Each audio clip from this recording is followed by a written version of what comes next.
minute. I want to, while we're waiting here, I'm going to go on a tangent, and I'm going to have you bear with me.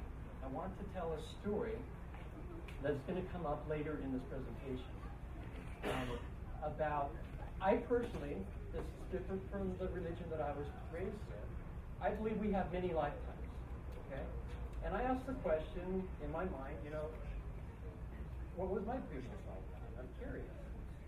And, you know, most people hope that maybe they were George Washington or somebody really cool. The guy I found out that I probably was, and I have about a 99% certainty on it, is not a guy that you want to go, that was me. It's a guy that was like royally messed up. Okay? His name is John D. Lee. And in Mormon history, what happened is after the Mormons moved to Utah to get away from all the persecution, there was a wagon train that was coming through the valley. And one of the guys on the wagon train bragged that he had the gun that killed Joseph Smith, the founder of the Mormon church. And the Mormons in their temple ceremony had this covenant that they would avenge the life of Joseph Smith. And they would, you know, dispatch him to the next life. And so this wagon train's coming through, and the Mormons are getting all worked up because, you know, anyway, word came down from above, and this guy, John D. Lee, was a bishop down there, I believe, at the time. And he was told to basically dispatch this whole group, 150-some, you know, men, women, children, a lot of innocent people in there. And they got the Indians involved. They made it look like an Indian attack. They circled their wagons for 3 or 4 days. And on September 11th, that name ring any resonant bells with you? On September 11th, I think 143 years before the most recent one, John D. Lee, on orders, not from his conscience, but from orders from the church, went in with a group of men with guns, had them disarmed, said, we're going to take you to safety, had a white flag of truce. And they were walking out of there, and on his command, they turned and shot the men and the women and a bunch of the children. There were a few children that survived. It's called Mountain Meadows Massacre. It's the black eye of Mormon history. And I believe I was John D. Lee. And that's why in this lifetime, I don't just follow orders. I follow my conscience. And I also don't have very much of a liking to guns. I've got a gun, but it hasn't been oiled for about 15 years. Probably wouldn't even work. It'd probably be very dangerous to shoot it. And so I believe in the Second Amendment. But for me personally, I just, you know, I don't go there. And so I learned some lessons there. And so just a little bit of reflection on, you know, where I'm coming from, my paradigm. And I tell you, it's not easy for me to stand in front of you and to say, hey, guess who I was? It's going to come up in this code. That's why I bring it up. Okay? Thank you. Still working on the PowerPoint. Okay. We were on 303. Okay, let's go to the next thing. If we go to 1776, and I'll tell you, this is going to tie into energy. 1776, you start asking, you're just looking for, you know, resonance, things that tie in. What does is there anything in the alphabetic code about the American Revolution? So I just went down a hunch. I just, you know, looked up 1776, and it means to excite, disturb, trouble, annoy, stir up, cause an uproar, make an outcry. Does that have any resonance with the idea of a Revolutionary War, the beginning of the American Revolution? It does. And then in 1783, which is the year of the treaty with Great Britain, coming together, intercession, prayer, falling in with, meeting with. Do those words have anything to do with the treaty? And then, what about the year of the Constitutional Convention, 1787?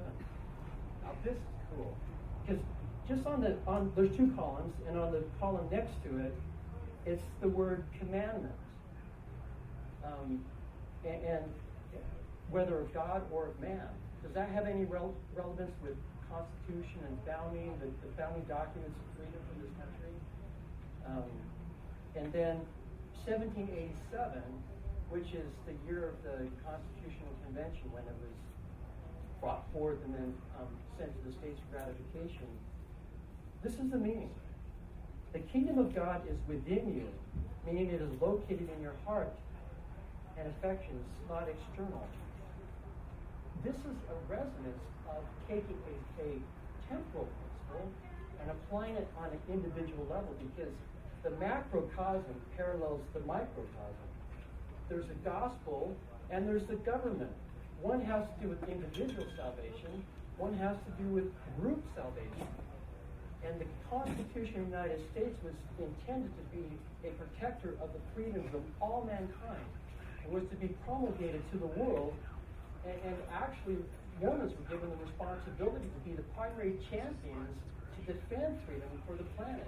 And instead, in many regards, they've gotten in bed with the communists and socialists, so they preach the gospel in the country.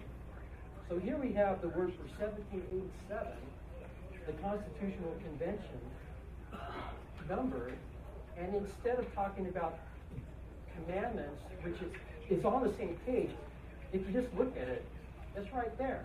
Commandment, Constitutional Convention right here. So it's just right there in the same vicinity.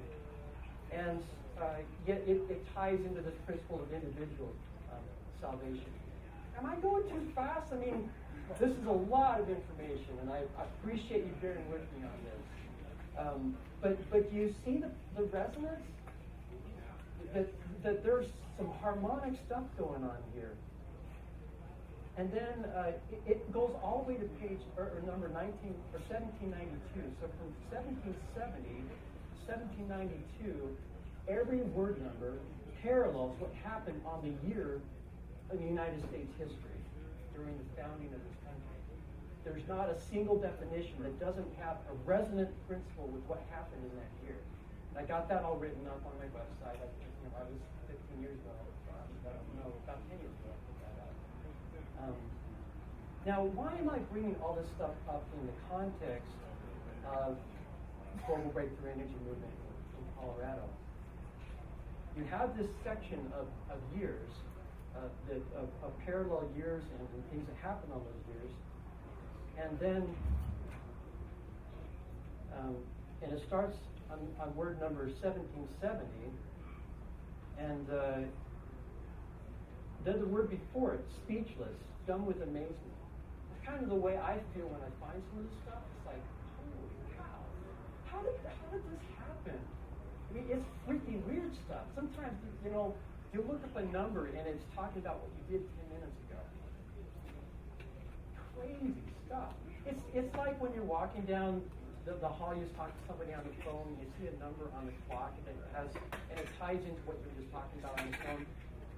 That's not as weird when it's coming from a lexicon that is based on a language. The Greek is the New Testament, the Hebrew is the Old Testament. These are 1,000-plus-year-old languages. But it's pretty cool. So here we have, and then we have this word which has 9. Okay, this is 99, 9, and 9. 3 words in a row, which ties into the idea of, you can invert that, the idea of 666. Bear with me. This is the kind of the way you have to think on this stuff, to tie in the correlations, to see the relevance. Sometimes you have to go outside the box, and we'll see some really good examples of that later on. There's energy. I just flipped the page over. The word energy does not appear as such if you look into Strong's Concordance, but there are words that mean energy and give that definition. And here are 2 words right here, energy and energy. And so here were the pages that were dealing with the birthing of the country, the United States of America, to establish freedom for the world.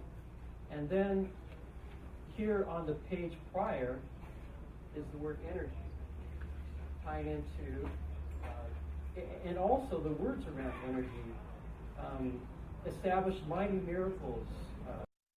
And then here's part of the definition for energy: fraudulence, deceit, false miracles, elusive signs. Does that have anything to do with free energy?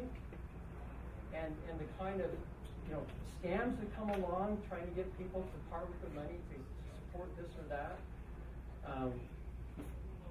And the word itself, energy, the being at work, operation, efficiency, active power, very strong tying into the whole idea of electricity and as we use the word energy nowadays. And then this word down here, energy, active power, almost exclusively as a medical term, referring to medical treatment and the influence of medicine. I know when I talk to friends and you bring up the word energy, I'm involved in energy work, they're saying, well, do you mean like health-wise, or do you mean like electricity, right? Because those are very different from a technical point of view. But really, there's a lot of resonance, because a lot of people who are involved in alternative thinking on free energy are also involved in alternative healing modalities. And so you have both of those covered there. And then let's just go one page over. This is the word energy. And then right here is page 588, which is the number of pages in the first Book of Mormon. Okay? The first Book of Mormon that was printed had 588 pages in it. And this is page 588 in the New Testament lexicon. And here's the word, my name, for this cause, and the very next word is energy. And then, right over here, is this definition. This will tie back into John D. Lee. Listen to this definition. To lie in wait, as in war or in ambush, or to kill someone. The next word has a similar meaning, an ambush, lying in wait. And then the next word ties into the idea of reincarnation. Look at this definition. I'm going to go actually with the antonym, which is the opposite meaning, to roll away such as a sepulchre stone.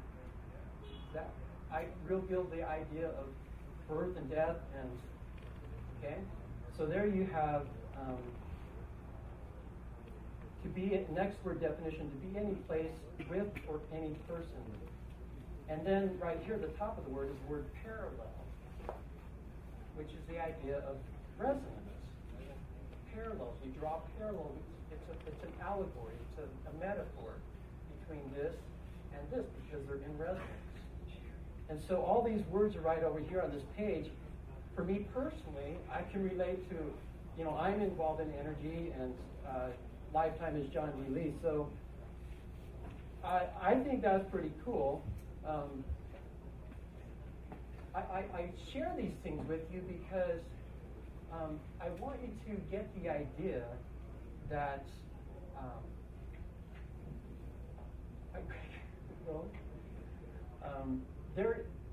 we're involved in something that is much bigger than what we think. All those words with 303 and with 1010 tying into this event on this day, this conference, that's the way I read it. It's my interpretation. I could be wrong. That's the resonance that I see. It's pointing to this event and this group of people and this movement and my involvement in it as being very significant, enough to get a resonant tie into the Old and New Testament lexicon. Do you want to see Andrea Rossi in the Old Testament lexicon? Okay. There are 260 chapters in the Bible. Okay. And then like 980 something in the Old Testament, and then there's 300 something in the Book of Mormon, and there's Doctrine and Covenants, Fellowship of Christ. Altogether, these constitute what are called the quad in Mormon literature. It's the scriptures that we hold around. We bind them all in the same binding. It's called the quad. And all those chapter numbers together if you look up the word number with that number, I can't remember, I think it's 1850 or something like that. But if you look up that word number in the New Testament lexicon, it means joined together, which is the idea of Ezekiel 37. I will take the stick of Judah and the stick of Joseph and join them together, they shall become one in thine hand.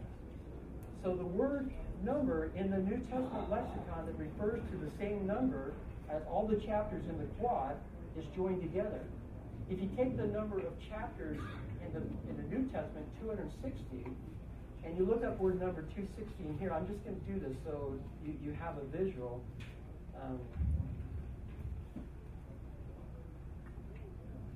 260 is right here, together. And now let's go to the Old Testament lexicon, go to word number 260.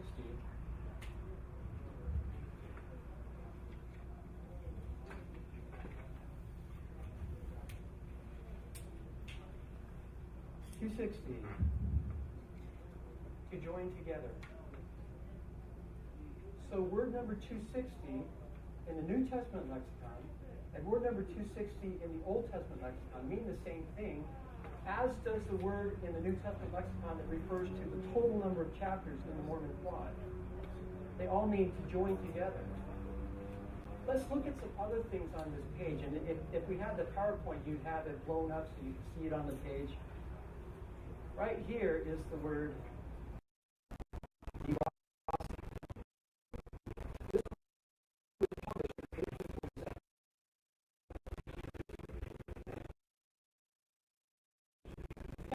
one of the definition of this word. The person who came up with water, heating water, as temperature, which is another Celsius, which happens to be on the word depth that ties into the number of chapters in the New Testament lexicon, showing how important, I believe this is showing, that free energy is all about freedom. Would you agree? Okay. Okay.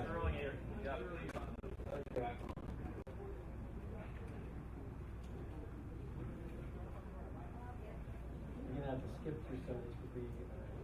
This PowerPoint is online. If you go to sterlingspresentations.com, it'll forward to our PesWiki page where I list all the presentations. I haven't uploaded, I've uploaded it, I haven't linked it up yet, but I can do that today. So you can get all this stuff and do whatever you want with it. This was back into when we were talking about the presidents, which is on in the 1776 series. The word number 595 was a page number, I believe that was on. And then if you go to this word right here, which is on this page, this is the Old Testament lexicon, 5624 is the number of the last word. Go to the very end of this guy right here. It's right there. Turn the page, all done. 5624. And so that's the last word in the Gesenius New Testament. We go to the next, that's the definition right there. Helpful, profitable. And it's on page 1505 in the New Testament lexicon. What is 1505 in the Old Testament? A decree to decide to establish a special use of faith. The deciders, determiners. When I'm reading this, I'm thinking of parallels and alphabetics and codes and this kind of stuff. Astrologers who, from position of the stars at the hour of birth by various arts of computation and divining, numeri Babyloni, determined the fate of individuals. So the very last word of the New Testament lexicon is on page 1505, and word 1505 is this definition in the Old Testament lexicon, which in my opinion is endorsing the idea of alphabetics.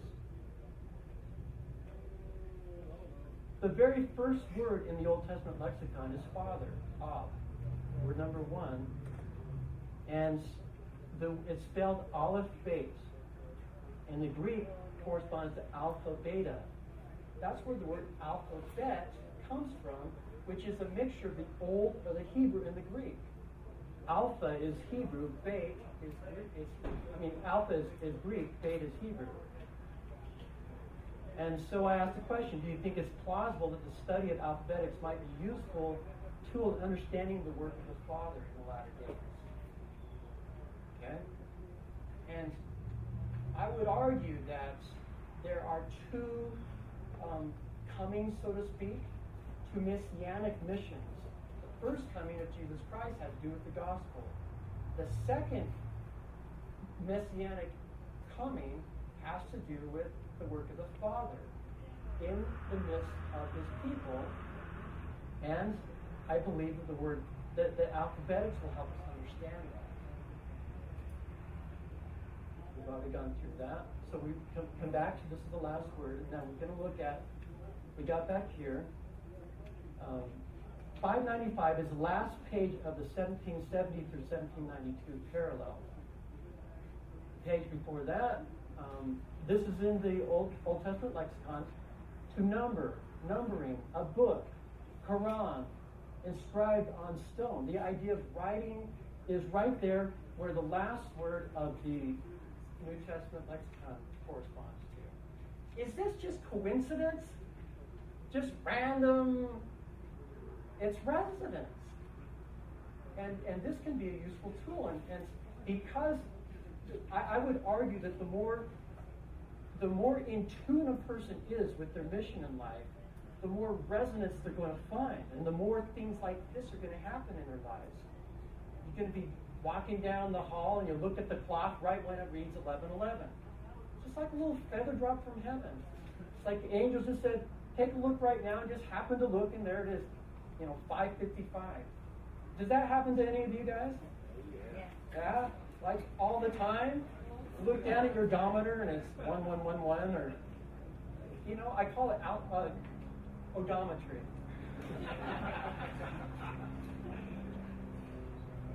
That's a close-up of that page.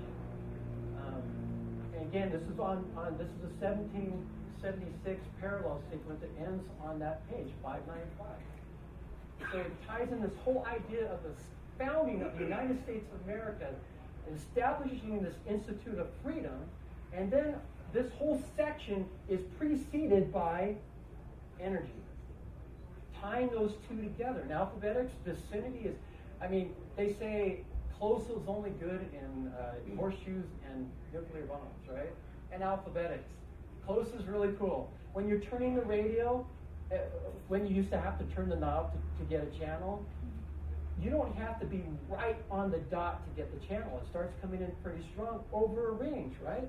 You can turn the knob quite a bit. It starts coming in, and it's solid for quite a bit of give on that knob because of the resonance. And alphabetics is the same way. You look up your name in the look up your name in the English dictionary, and then look at the words around it, and you'll see some commentary about you and your personality. It's like astrology. It's pretty cool. Okay? And what's after that word? 1801. That's just flipping the page, one page in the New Testament lexicon. That's the Utah area code. And this is the definition: to receive in the ear, to give ear to, listen to. That's the definition of that word. Does it have anything to do with phones and talking on the phone? And also on the word on that page is the word Enoch. And also the word six. We see the 666 motif coming up a lot. And six, by the way, is not evil. 666 is not necessarily evil either. there's a yin-yang to every one of these words. There's an opposite manifestation. When I lived in Ephraim, Utah, which is on page 666 of the New Testament, or of the Bible dictionary, the word Ephraim is on page 666. I lived in the house number 666. So I had it coming from all sides. And word number 6666 is the word for righteous in the New Testament. Okay? So there's, when you look up a word, if it has a really negative connotation, claim the antonym, okay? I'll go with the opposite of that one. Okay, we all went through that. We showed that. The day that I purchased this book turned out to be 999 days before the year 2000. And when they give you what do they call authorization number on the receipt? It was 999999. What are the chances of that? I've still got the receipt. It's right here. It's all faded now, but you can still see that's right here. There's the receipt. But if you look at it at an angle, you can see the nines. And by the way, don't be afraid to write in your books. I used to, when I was teaching at the Mormon Missionary Center, I would say, if you don't have red marks in your book, you haven't read it. Claim it. What about the page before that? That's where we went. And right there at the top left-hand corner, synonyms: for this cause, unto this end, the reason, energy. Okay, now I had breakthrough burnout a week ago when I was a week away from coming here. It was about a week and a half ago, and I was like, I needed a boost of some kind because I was really, really struggling. And when I started finding all this stuff, it gave me a boost. Because now I see free energy not just as, this hope that maybe, hopefully one of these 25 genres of free energy technology that we covered, maybe one of them will actually make it one of these days. This says it's going to happen, and it's very important, and it's this cause unto this end. Free energy is about liberating the people, and freedom is one of the two pillars of the individual, is gospel, collective is government, and government should be about freedom, and we should be about freedom, and free energy is about liberation, is it not? If you can turn on, you got a device in your garage that powers your house, you don't have to power the guys down at the central command or whatever, and you can just light up your greenhouse. You don't have to worry about food anymore, and it's a lot cheaper, 10 times cheaper than what they're charging you for grid within 5 years. That's the world we're looking for. You can drive anywhere you want. Your plane can go indefinitely without stopping. Your cell phone, you don't have to plug it in anymore. If you have a natural disaster, a tornado comes through, the phones are still working, the cell tower is still working because it's powered independently. That is cool stuff. Free energy and energy is very fundamental to our evolution as a people. Would you not agree? That's why you're here. And the prophecies resonate with that. So you can go to your Bible-thumping friends and say, get on the bandwagon, right? And even if it's not Bible-thumping, you might find this stuff pretty cool. In fact, I got an email from, I won't say his name, one of the cold fusion pillars who said, oh, don't talk about that stuff. This is the science. You're going to ruin your credibility. It's going to trash the reputation. No, don't do it. Because he had a copy of an earlier draft. And anyway, here I am. My wife said, don't do, you're committing career suicide. This stuff, people think this stuff is crazy. And you just look at it one piece at a time, you just go, oh, no way. If you think that your name in the lexicon is prophesying about your mission in life, who do you think you are? Let's ship you off to the mental institution. Go join Paul Pantone. That's the way they respond, right?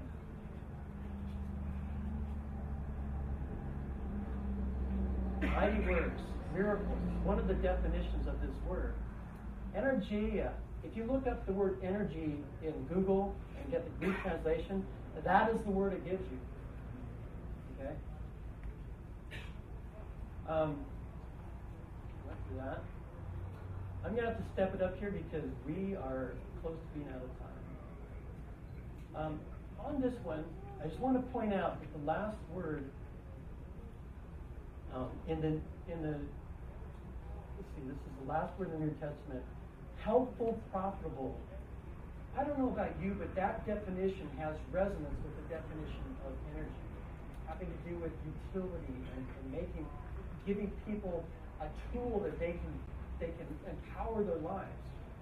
Very, very significant, and ties into the very last word. If you think about I am Alpha and Omega, the beginning and the end, that's a very significant messianic phrase. And the very last word has to do with helpful, profitable. It's okay to be profitable. It's okay to be helpful. It's what we should be doing in life, in energy, free energy. It's all about that. Word 808 and the last word in the New Testament are almost identical in their antonyms and synonyms. This antonym synonym thing. And 888 is the number of Jesus. If you spell it out, Jesus. So there you tie in the first coming with this whole idea of energy and the first and the last. Kriya, there's word 888 in the New Testament lexicon. And then there's this phrase, there's word 888, not made with hands, made or performed without hands. Daniel, there's this kingdom in the latter days, a stone shall roll out of mountains, cut out mountains without hands. Ties into this. In other words, the kind of stuff we're talking about here is resonant with that, part of that word. Then back to energy on this page. Let's look at the page before that. We talked about that, my name, and then John D. Lee thing, page 588. That's a close-up of the bottom of that page. And that's the top of that page. That word sincere is the meaning of sterling. Okay? And this is, I'm telling this to you, not to brag, but to say when you look at this stuff, don't be afraid to apply it yourself. Don't be afraid to step in, because every one of us are gods in the flesh. Are we not? Yes. Right? Yes. We are all messiahs. We are all ones mighty and strong. Anyone on the planet can step into that calling. There's no one who is excluded from that. There's 144,000 ones mighty and strong in prophecy who are going to step up and shift things, and they're not all going to be Mormons, I promise you that. Some of them are going to be excommunicated like me. Can you imagine why they kicked me out?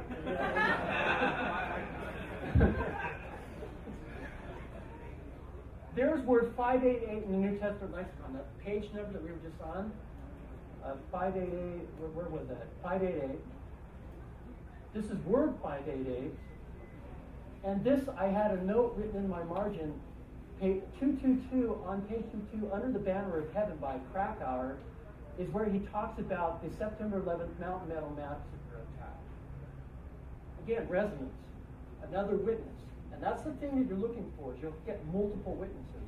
You'll be studying this stuff, and then a friend will call and say something that had to do with what you were just looking at in the lexicon or whatever you were doing. You've had that happen before. It happens all the time. The more resonant you get, the more you step into your mission in life, this stuff is going to happen like crazy. And then this is the bottom of page 222, the one we were just on, to give, which is the definition of the last gift is in the Old Testament lexicon, the last word is gift.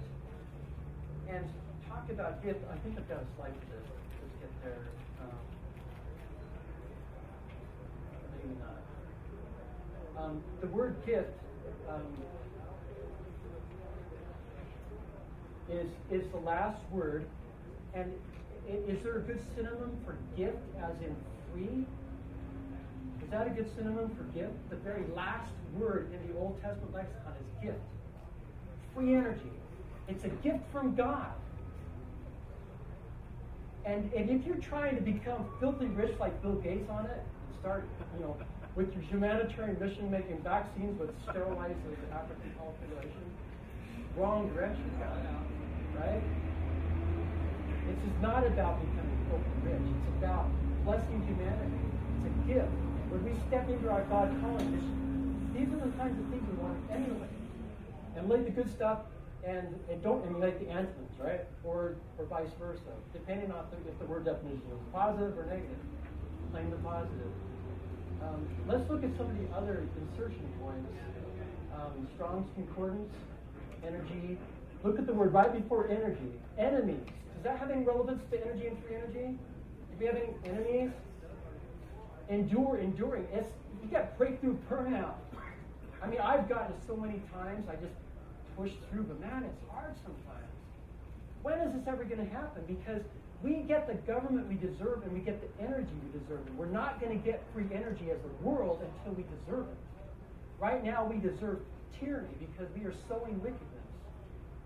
It's true of an individual and it's true of a nation. Until we sow righteousness, we're not going to get freedom and free energy. Individually, yes, you can get it. There will be individual pockets and you can get free energy. But for the world, it's not going to come until the world deserves it. And we are in this transition phase. We're part of this messianic mission of God to get people to raise their consciousness so we can deserve free energy. We're almost there. Yes. Wouldn't you agree?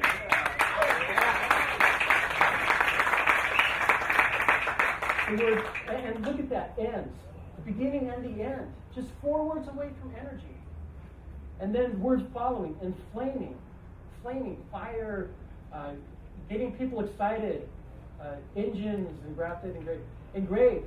The stuff written in the code, in the alphabetics code, is so significant. The resonance, it ties in. And so you can, like I said, go to your Bible thumping friends and get them rallied, get them going, get the Mormon world excited because they want to do this stuff. They're tired of the fluff they're getting from the mainstream. People aren't just tired of mainstream news, they're tired of mainstream religion. There's a lot of people who are ready to wake up and crack, and go wake them up and kick them in the butt and let's get going. Yeah.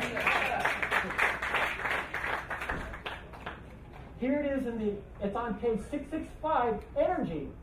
665, just the page before 666, where the word Enoch, again we saw that on the page with 1801, remember in the 1776 sequence, was the word Enoch, which is the city of God. The whole idea of we got the boot in the pants coming in here. So let me try and race through this. We went through that. Ephraim's on page 666. Old Testament lexicon. We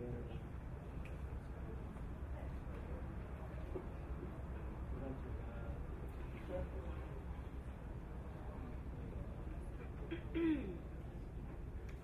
Complete finish.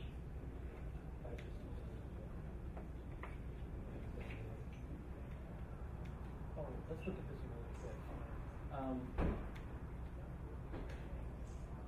This is word 260 in the Greek. Together with. We went through that. And the word right before it, actually not right before it, but close to it, is alpha. That's alpha. Alphabetically insert right there. I am alpha and omega. Right there next to this word 260. And there's the word, the letter Z on the A, alpha and omega, right there. We've got, that's the last word right there. 888 ties into the last word. We have the first and the last right here. And there's A-L-O-N. That's pretty close to Allan, so I'll claim that, okay?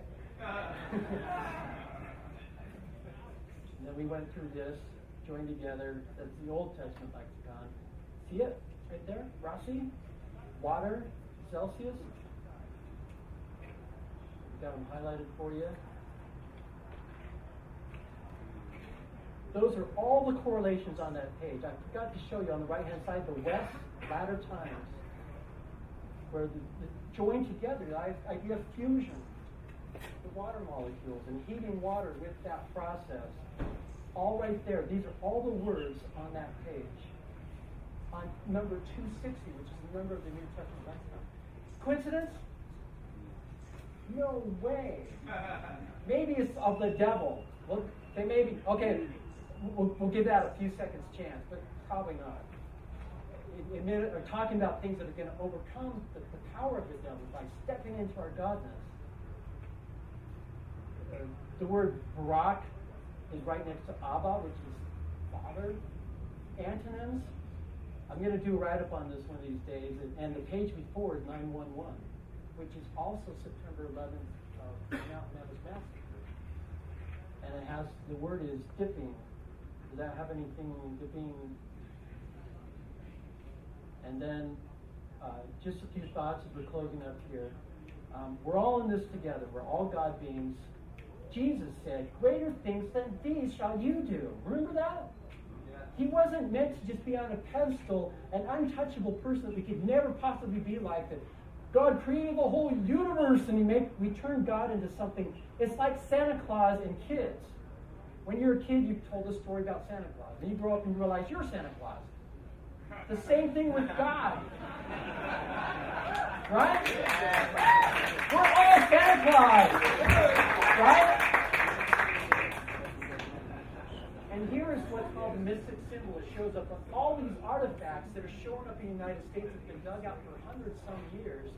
They've got this little mystic symbol on them, which you have basically God the Father, the Son, the Holy Ghost oriented man, and then you have this fallen symbol, which I think is a prophecy of this latter-day Messianic ministry. That's people who are weak in the flesh. I mean, I've got issues, I've got problems, I'm not perfect. I spank my kids sometimes and say bad things. And just like all the rest of you, all of you can say the same thing, and yet we're part of this Messianic mission. We're going to step into our Godhood and make this stuff happen. Here's just some highlights of what we hit on the energy relevance. And then I just want to say Isaiah 52. I'm not going to take the whole time right now. I put this to music about halfway through. I made it about 10 years ago. Awake, awake, put on thy strength, O Zion, put on thy beautiful shape. Until from the dust arise, I'm sick done. With the faith of the Lord, yet soldiers tough and hard, but ye shall be redeemed without money. That's a way to memorize a chapter. So, okay, the boot's getting closer than you can here. So, action points. Understanding, realize that exotic free energy is about freedom and spirituality, and until we deserve freedom, we're not going to deserve free energy individually or collectively. We're getting close, but not there yet. So part of the revolution to bring about exotic free energy needs to include sufficient raising consciousness. And then morale boost, realize that free energy has a prophetic destiny, and hopefully these alphabetics can be a tool for you as you try and do with a good heart. Subscribe to our newsletter, here's some links. Thank you.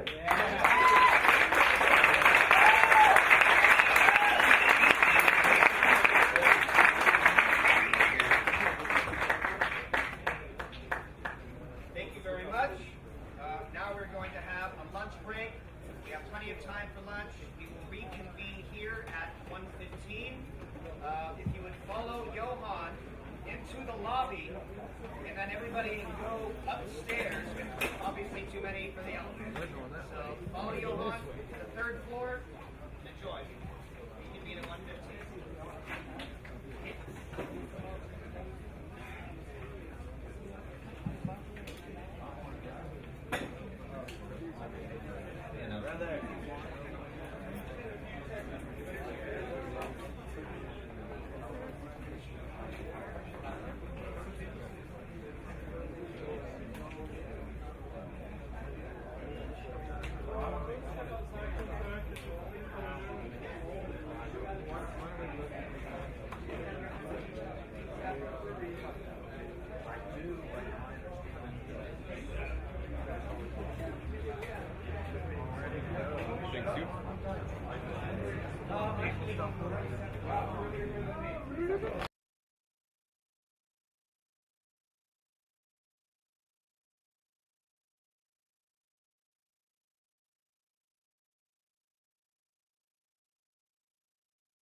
our side.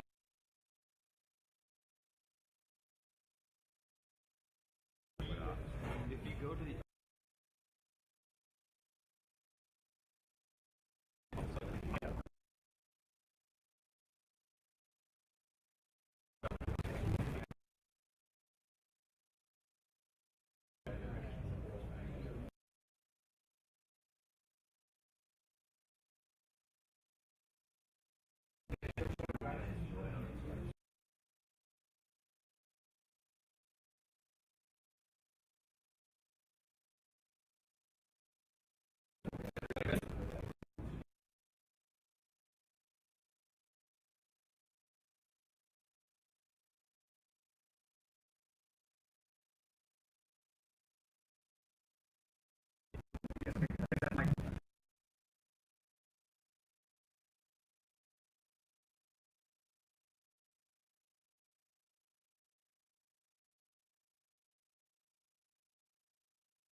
so many people.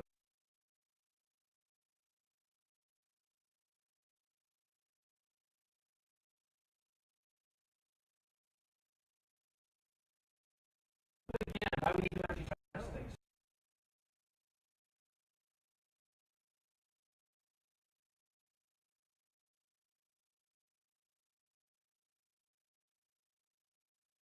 Is a nonprofit.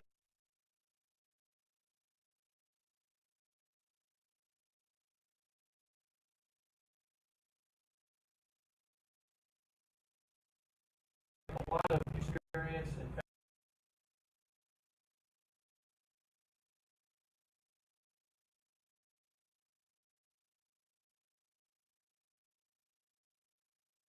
there made its way out to me.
Many of which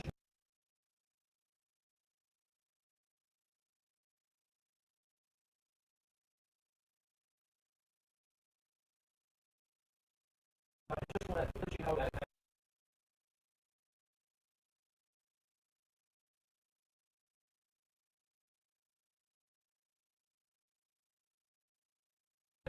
this will bring power.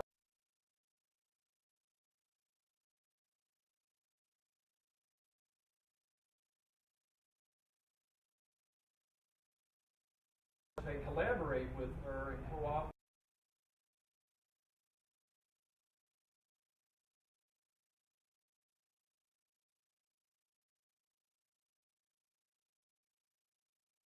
Some of the final perspectives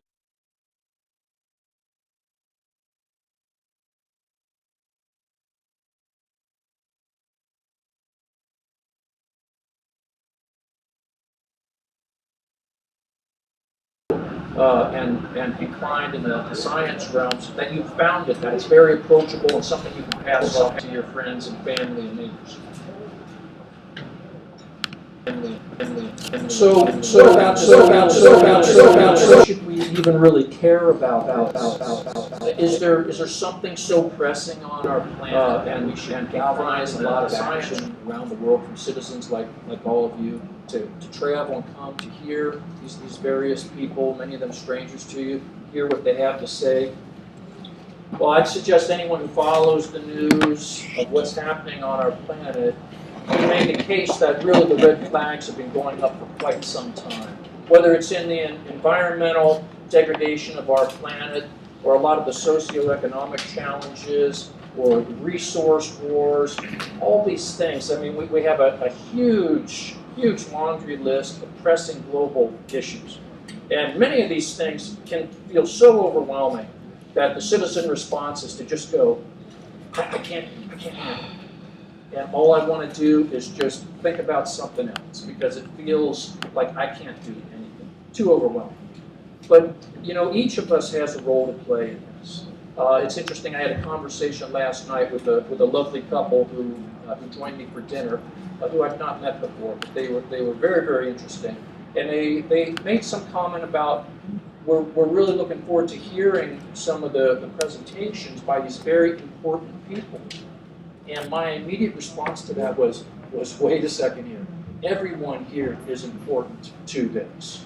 Some have varying roles that might be more visible and more public, but I can guarantee you that it is the mainstream energy coming from citizens at large around the planet that will make this happen. That's the only way it's going to happen.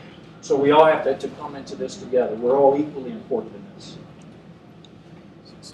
So New Energy Movement has the motto that the most highly leveraged opportunity to solve these complex global problems, especially from the physical standpoint, is through the way, they're basically changing the way we generate and utilize energy. Now, there's definitely a consciousness aspect to this as well, and many others have spoken of that. It is woven through the New Energy Movement itself and the people who are at its core.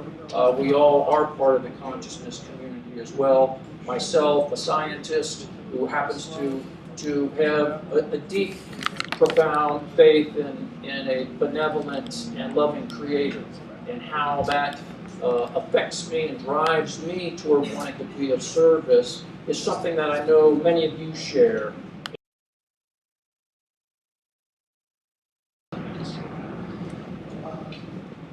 So we do have solutions that are coming down the road, and we're all here to accelerate those.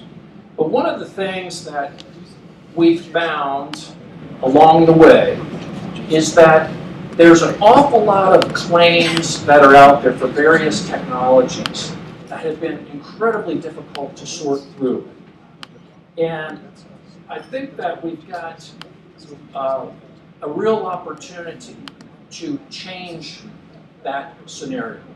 So one of the things that, with a dry kind of topic like New Energy Testing Standards, it's good to find a blossoming young artist or middle-aged artist who thought he'd put a few things in here to help make this a little, well, let's say a little more interesting of a presentation. Not too long ago, a few years ago, there was one of our colleagues, a journalist, who had been following a supposed magnetic motor technology that had some seemingly profound aspects to it. And this supposed inventor had released a lot of YouTube videos. And there was a lot of buzz that was created around that particular technology. And a lot of people were following this over quite a period of time. It was getting a lot of people excited. But then there was a very astute video analyst who did some high-resolution analysis of one of those videos and saw that actually this magnetic motor, supposed magnetic motor, was being powered by a fishing line. That was essentially being reeled in from somewhere off screen. And that had, quite a few people fooled for some time. So, and those who took the bait were heavily embarrassed. But but from a larger standpoint, this hurt the credibility of the new energy field and wasted a lot of time. So here was one of these imposters who really perpetrated a fraud, and it just really was sad. But it sharpened the new energy field to become more vigilant. And we started to think about what can we do to help winnow out some of these supposed technologies that really do not merit any attention at all. How would you test a battery that's powered by urine? That seem ridiculous?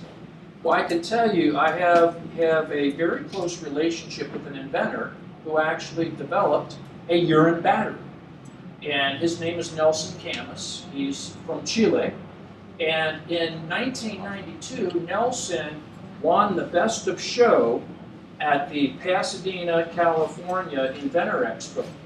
And he was on all the mainstream evening news that night who were profiling his invention. And I've seen it. In fact, I actually have a video transcript of all of those major networks. So this was a real thing. And Nelson went on to do a licensing agreement with one of the major oil companies who all of you would recognize. He had a 10-year license for $5 million, and they were supposedly going to develop this for electric vehicle applications. And of course, it never saw the light of day after that. And like most inventors, he plowed those funds into more inventing. And he's on to some other things at this point. So this was very real. And there are clearly a lot of very interesting things that, aspects of the human physiology have related to energy and other things. In fact, I would say even in the healing arts, this particular component of our physiology has some great pertinence. In fact, I challenge you to go Google urine therapy and see what you find there. Well, any of you who have done much perusing of the videos that are all over the internet with the supposed new energy technologies can find, with a simple search like water as fuel, hundreds and hundreds and hundreds of videos. I mean, it's totally overwhelming, and no one can possibly look through all these. And certainly in my own case, a very busy life, both in my mainstream job that feeds my family, and then also in my philanthropy with New Energy Movement, there's just not a lot of time to go through all these. But the other thing that you find is it's very hard to tell just from a video on YouTube whether something is real or whether it's meritless. And there's a tremendous array of new energy technologies. Gene Manning put together this classification from the research she'd done over 30 years, and you can see there's all kinds of novel approaches and technologies. Most of the inventors who are behind these things, we have contacts with of various sorts between our group of colleagues here. Here's a whole nother set, and it's just amazing. You can see, like at the cavitation technologies, we're going to hear something from Mark LeClaire of Nanospire, who's going to Skype in at a later presentation. But there's all kinds of technologies there. It's very hard to get one's arms around all of these things, much less be able to vet them and establish their credibility. I have an inventor contact in the city of Portland, where I live, who has a very interesting technology that uses what he calls a plasma spark. And essentially it overlays a novel circuit on a standard ignition circuit and has the appearance of being able to directly burn water as a fuel. Just like your spark plug can combust gasoline in your internal combustion engine, I have seen this experiment, this proof of principle experiment, dozens of times.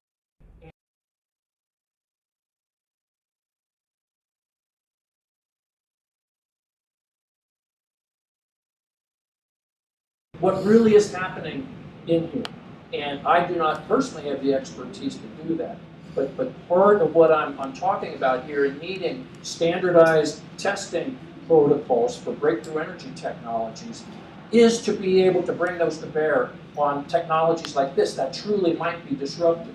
And I have this video available. It's a short clip. I'm not showing it in this presentation, but others who have interest, just tap me on the shoulder sometime during the next few days, and I'd be happy to show it to you. So the skeptical community has generally taken this approach. You know, all inventor claims of free energy are bogus. Now, being a scientist myself, that smacks of dogma that really is unfounded coming from a person of science. I think it's much more appropriate to take a neutral position on that, especially when one has not yet investigated the data. Because we hear a lot of skeptics out there making such comments as this without really digging in. And I think Ruby Carrot and her presentation earlier on the whole cold fusion field really points that out very well. There were a lot of premature proclamations made from the science community without really having done their homework on the full body of evidence. Now, the vast majority of inventor claims, it is true, do not hold up to rigorous and intense technical scrutiny. And that's why so many of these videos that propagate the internet really aren't worth the time viewing. I mean, they're interesting. And it's not that the inventors themselves aren't possibly onto something or that their own imagination and creativity is being tapped, which is a great thing. But it doesn't really mean that you should get all excited about it or financially support it. You know, there's other parallels here as far as you know, making claims that you know, may not be true here. So I would say that there's really not, maybe there's not a cold day in hell, but if there is, I hope that they have good IPAs served down there.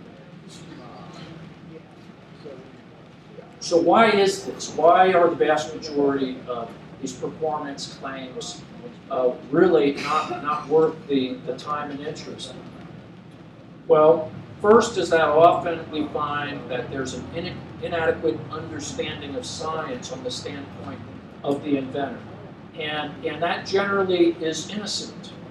And, you know, there's an awful lot of wealth of knowledge out there that could be brought to bear on technologies that would point this out to the inventor.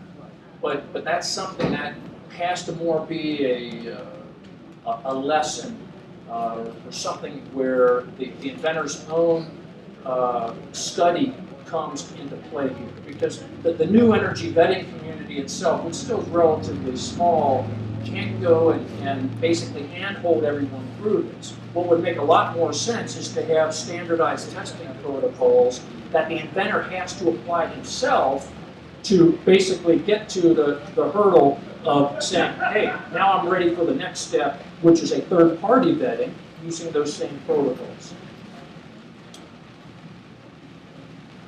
So after an inadequate understanding of science, then there's the part about using inappropriate testing equipment and maybe inappropriate testing methodology. And so, you know, this is something that, again, we've seen a number of times where we're really not, you know, the right instrument is not being applied based on the energy effects that are being exhibited by the technology. Another one is the misinterpretation of the testing data itself. A lot of times it can be a bit misleading, the results that are gained by the inventor's measurements on his own device versus what that really translates to in you know, real terms.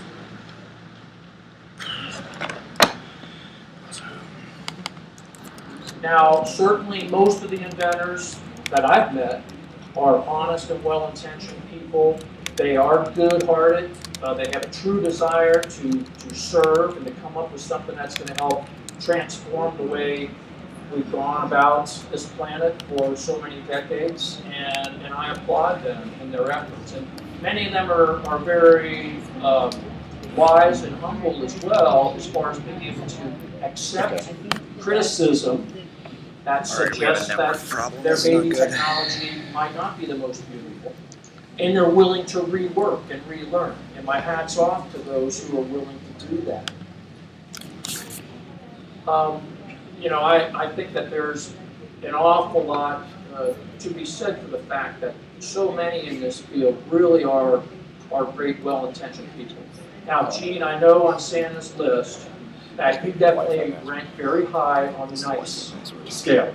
So, and if any of you have not met Gene Manning, you should do so, because you'll find one of the finest women on this planet.